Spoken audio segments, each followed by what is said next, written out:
Hello, this is a video about working with functions and changing the values of variables inside the functions and what to do if you want to reflect those changes in the main.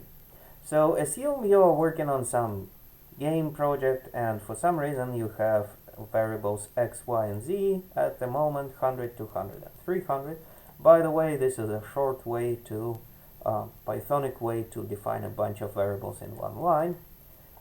Make sure that the number of variables corresponds to the number of values now. And I'd like to change x, y, z and then print variables after the change. And my change is just adding 1 to all of them. So hopefully this makes sense, but when I try to run it, and again I have to call main, when I try to run it, well, it did not change. What are we missing? Take a pause, think through what we're missing. First of all, after we change the values over here, we need to return them.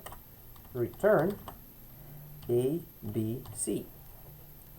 And that will still not help by itself, but now we have to reassign x, y, and z is to be change x, y, and z.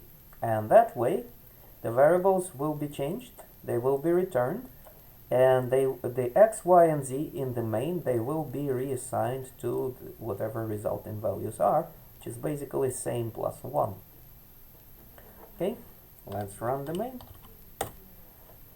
So we did change our variables, and if your design is having a main and then in the main doing something and calling functions, like one function would be corresponding to room 1 in your project, and something will happen in that room and that will result in change of variables, this is how you can do that, provided that you are returning them. Now, warning, you have to return as many variables as you have over here. Otherwise, something bad will happen. X will be assigned the entire tuple of 3 variables, and that's not what you want or what you want to work with.